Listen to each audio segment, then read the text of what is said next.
Hello दोस्तों, स्वागत करता हूं आप सभी का एक बार फिर हम सब के प्यारे से यूट्यूब चैनल स्कूल वाली लाइफ में। कैसे हैं आप सभी? पढ़ाई अच्छे से चल रही है? तो आज हम पढ़ने वाले हैं बहुत ही आसान सी चीज़ें जिनमें बहुत से लोगों का डाउट रहता है। इतनी आसान चीज़ें होती हैं लेकिन फिर भी आप 10th कर जाते हैं, 11th कर जाते हैं, इवन आप 9th में उन चीज़ों को सीख लेना चाहिए था लेकिन नहीं सीखते हैं। लेकिन आज हम उन चीज़ों से हर एक डाउट को क्लियर कर लेंगे, उनको बहुत ही अच्छे और बेसिक तरीके से समझेंगे। मेरा नाम है अजय अहलावत, आप सबका हम सबका प्यारा सा यूट्यूब चैनल स्कूल वाली लाइफ। बने रहें, डटे रहें, करते हैं स्टार्ट।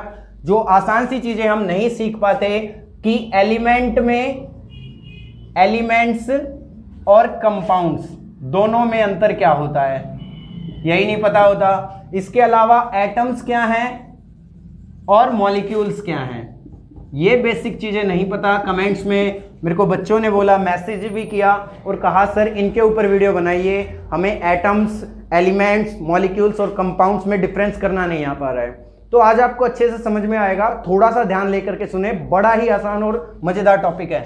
देखिए एलिमेंट्स क्या होते हैं बच्चों, इसको जानने के लिए आप सीधी सी बात मैं आपको बोलूँगा कि आप ना, जो आपकी अर्थ है, ये अर्थ है आपकी, ये अर्थ है। अगर अर्थ से आप 34 या 35 किलोमीटर तक नीचे जाएंगे, 34 या 35 किलोमीटर तक आप जब नीचे जाएंगे, जिसको साइंस ने नाम दिया है अर्थ क्रस्ट का, क्या नाम दिया है? अर्थ क्रस्ट का। नीचे जाएंगे तो खोद करके बहुत सारे एलिमेंट्स निकाले जाते हैं, डिग के, यानी कि खोदो इसे, और जब आप 35 किलोमीटर तक के एरिया को खोदोगे तो आपको बहुत सारे सब्सटेंसेस मिलेंगे। क्या मिलेंगे? बहुत सारे सब्सटेंसेस मिलेंगे बेटा।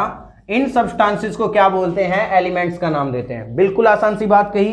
35 किलोमीटर तक यानी कि अर्थ क्रस्ट से खोद करके बहुत सारे सब्सटेंस निकाले जाते हैं। वैसे कुछ सब्सटेंसेस नेचर में अर्थ के अलावा, सरफेस के अलावा, अर्थ क्रस्ट के अलावा भी मिलते हैं, लेकिन आज हम जनरली पढ़ने वाले हैं आसान से तरीके से कि अर्थ क्रस्ट के अंदर से जो सब्सटेंसेस निकलते हैं उनके बारे में पढ़ने वाले हैं। मेरे ख्याल से क्लियर हो रही है सबको सारी बातें जो समझाने की कोशिश कर रहा हूं। तो समझो मेरी बात को, 35 किलोमीटर तक हम जो अर्थ के अंदर से जो सब्सटेंसेस निकाल रहे हैं उनका नाम एलिमेंट्स रख रहे हैं। क्लियर है? एक और बात याद रखना, जो एलिमेंट्स निकलते हैं अर्थ से या नेचर से, जो हमें एलिमेंट्स मिलते हैं, उनको 3 से 4 भागों में बांटा जाता है। कुछ को बोला जाता है, कुछ का नाम रखा जाता है मेटल, कुछ का नाम रखा जाता है नॉन मेटल, और कुछ का नाम रखा जाता है मेटालॉइड, और कुछ को बोलते हैं बेटा हम radio active elements, radio active elements ये भी बोलते हैं। ये सारे एलिमेंट्स होते हैं बेटा जो हमें मिलते हैं। ये कभी भी हम वैसे इनको डीप में जानेंगे नहीं, मेटल, नॉन मेटल, मेटालॉइड ये सब क्या होते हैं।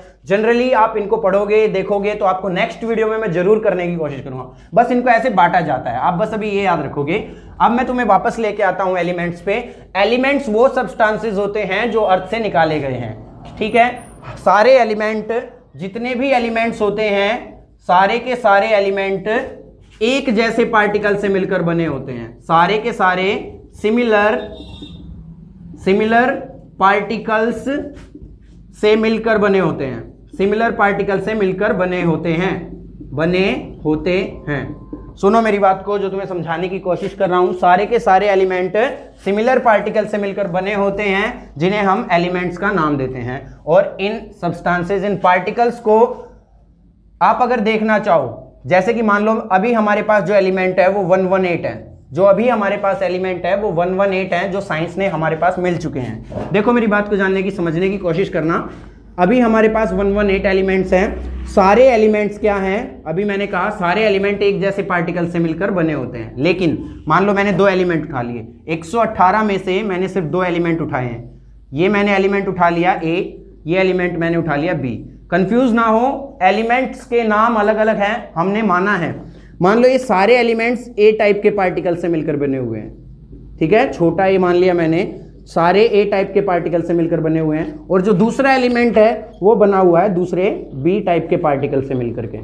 मेरी बात आ रही है सबको समझ में? मेरे ख्याल से तो आ रही होगी। समझने की कोशिश करें कि मैं क्या बताने की कोशिश कर रहा हूँ।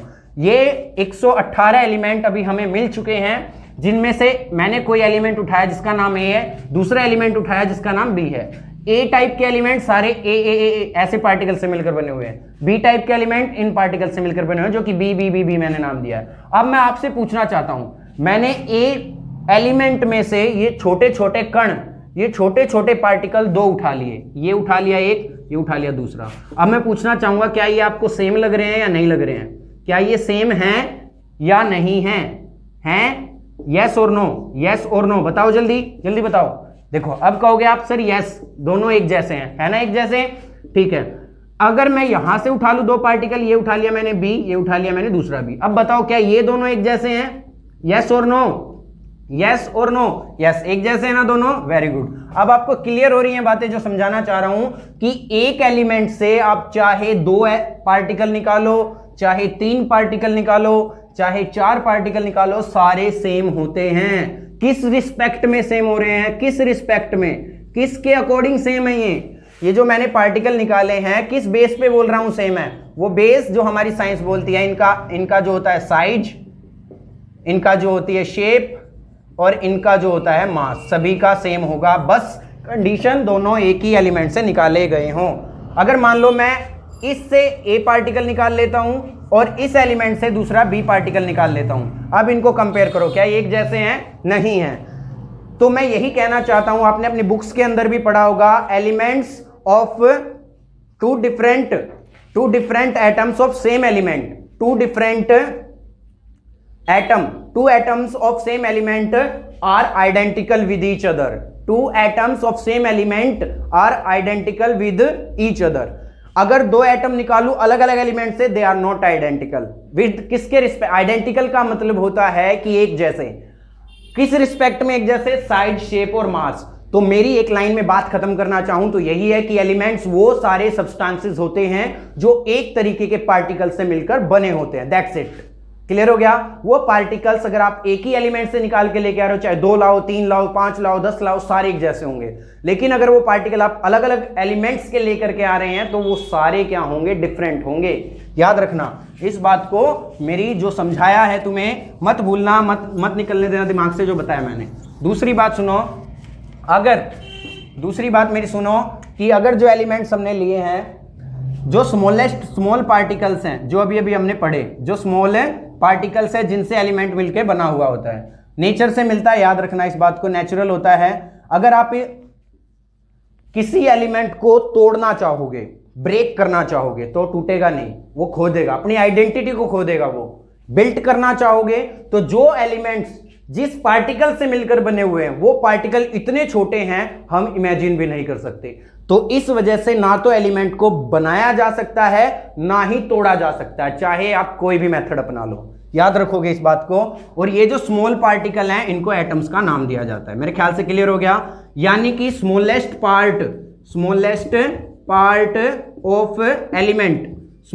Part of element is called atom. Smallest part of element is called atom. मेरे ख्याल से क्लियर हो रही हैं बातें आपको। Smallest part of atom is called elements.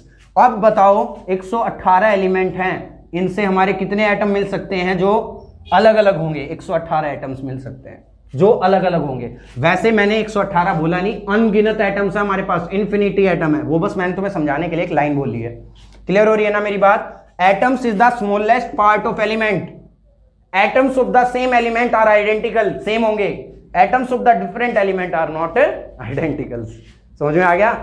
अगर नहीं आया वीडियो को पॉज करें, पीछे जाएं, फिर से समझे।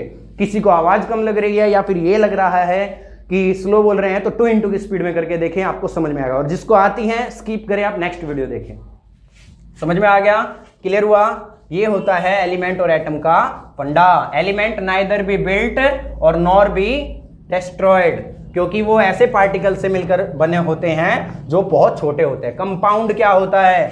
मान लो मैंने एलिमेंट लिया ए, एलिमेंट लिया बी, इसका एटम उठा लिया मान लो एक्स, इसका एटम उठा लिया मान लो वाई, दोनों कंबाइन हो जाएं। क्या हो जाएं? कंबाइन हो जाएं। लेकिन कंबाइन होते समय ये कहे कि भाई मैं अपने मास का हिस्सा दूंगा, तो दूंगा कितना? 5। और ये बोले कि मैं वाई हूं, मैं अपने मास का हिस्सा दूंगा, वो दूंगा 6, तो मास का हिस्सा सेम रहेगा इनका। यानी कि एलिमेंट्स के एटम आपस में कंबाइन हो, कंबाइन होते समय ये फिक्स कर दें कि मैं अपने मास का सिर्फ इतना रेशो दूंगा और मैं अपने मास का इतना रेशो दूंगा। अब ये रेशो हमेशा सेम रहेगा। जैसे उदाहरण के लिए, एग्जाम्पल के लिए मैं आपको बताऊं, मान लो मैंने ले लिया हाइड्रोजन एलिमेंट। क्या ले लिया?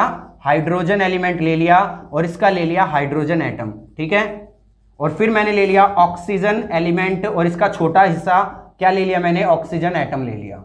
ये दोनों कंबाइन होंगे और बना रहे हैं वाटर। क्या बना रहे हैं, वाटर। हाइड्रोजन अपने मास का देता है 2 रेशो, ऑक्सीजन अपने मास का देता है जैसे H2O फॉर्मूला होता है, ये अपने मास का दे रहा है 2 और ये अपने मास का दे रहा है 16।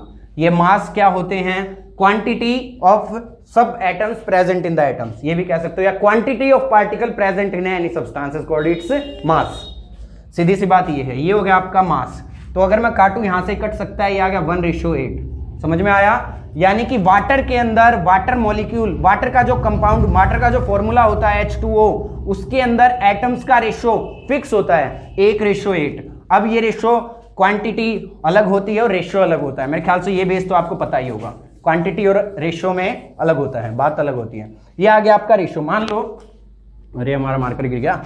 मान लो अगर आप मैं कहूं कार्बन डाई मोनोऑक्साइड, इसमें कार्बन का हिस्सा कितना हुआ, कार्बन का मास 12, ऑक्सीजन का मास होता है 16। दोनों का रेशो काट सकते हो, 4 से गया 3 पे, 4 से गया 4 पे, 3:4 कभी भी मिलेंगे तो यही बनेगा। अगर मैं CO2 बोलूं, कार्बन का रेशो 12, 2 ऑक्सीजन आ गए तो 16 × 2 कितना हो गया 32। काटो तो काट सकते हो इसे, 4 से गया कितने पे 3 पे और 4 से गया कितने पे 8 पे। 3:8 कभी भी रेशो मिलेगा तो आपको CO2 मिलेगी, 3:4 में आपको कार्बन मोनोऑक्साइड मिलेगा। इन्हीं को कंपाउंड का नाम दिया जाएगा। तो what is compound, compound are formed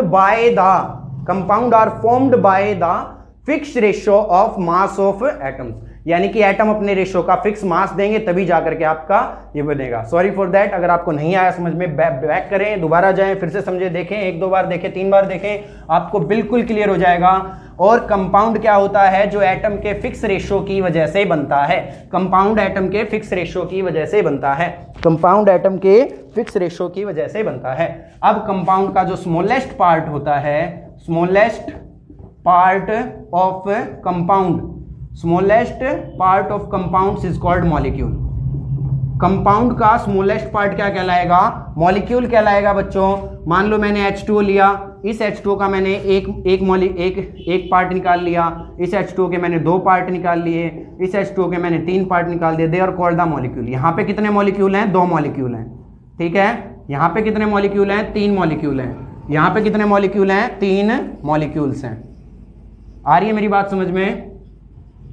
compounds के मॉलिक्यूल स्मॉलेस्ट पार्ट होता है। मान लो मैंने CO2 लिख दिया, इसका निकाल लिया एक बार CO2, ठीक है। फिर मैंने निकाल लिया 2 CO2, फिर मैंने 3 पार्ट निकाल लिए 3 CO2, फिर मैंने 4 पार्ट निकाल लिए 4 CO2। यानी कि ये 2 और ये 3 और ये 4 जो नंबर आगे लिखे हुए हैं, ये इंडिकेट कर रहे हैं कि आपने CO2 कंपाउंड के 1 2 3 4 इतने मॉलिक्यूल आपने लिए हैं। 2 मॉलिक्यूल लिए हैं, 3 मॉलिक्यूल लिए हैं, 4 मॉलिक्यूल लिए हैं, ये क्लियर करता है। तो molecule is the smallest part of compound. Molecule is the smallest part of compound. एक और बात याद रखोगे इसी के साथ, आप जो मॉलिक्यूल होता है उसको आपको जनरली देखने के लिए मिलेंगे, 2 एटम भी देखने के लिए मिल सकते हैं, 3 एटम भी देखने के लिए मिल सकते हैं, 4 भी देखने के लिए मिल सकते हैं। समझ रहे हो मेरी बात को, 2 3 4 ये सारे देखने के लिए मिल सकते हैं। याद रखना मेरी बात को, सारे देखने के लिए मिल सकते हैं। आपको 2 3 4 आपको एटम्स देखने के लिए मिल सकते हैं। जैसे मैं H2O लिख दूं, H2 लिख दूं, कितने एटम हैं, 2।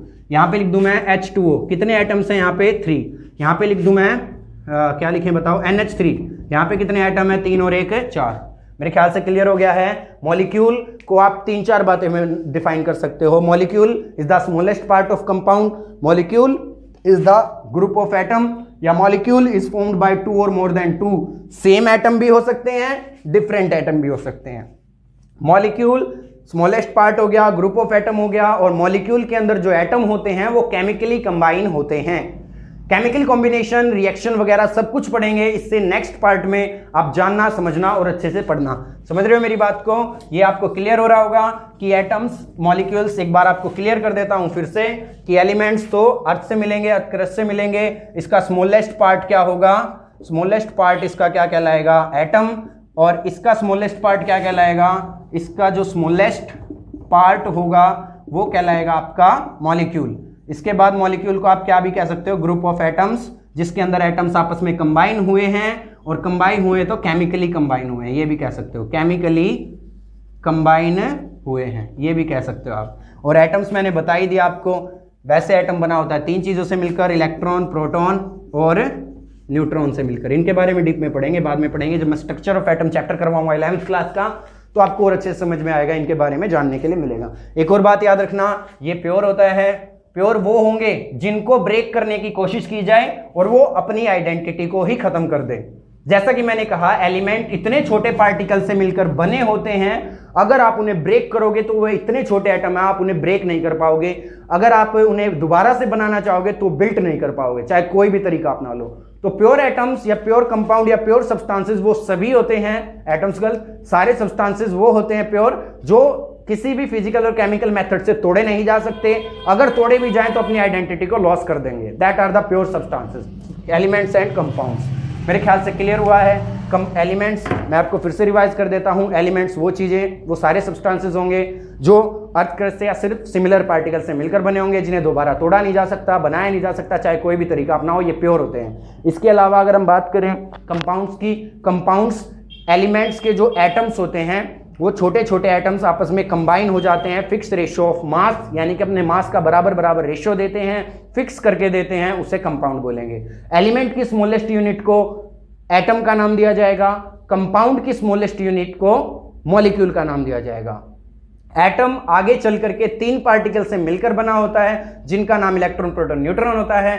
कंपाउंड का जो मॉलिक्यूल होता है, स्मॉलेस्ट पार्ट होता है। मॉलिक्यूल आपका सेम एटम का भी मिलकर बना हो सकता है, डिफरेंट एटम्स का भी बना हो सकता है। मॉलिक्यूल को ग्रुप ऑफ एटम भी कहोगे, स्मॉलेस्ट पार्ट ऑफ कंपाउंड भी कहोगे, और मॉलिक्यूल जो है केमिकली कॉम्बिनेशन होने के बाद एटम से बनता है। क्यों बनता है, एटम्स कंबाइन क्यों होते हैं, क्यों मॉलिक्यूल की फॉर्मेशन होती है, कंपाउंड, इसके बाद जो भी नई वीडियो आएगी उसमें जरूर एक्सप्लेन करने की कोशिश करेंगे।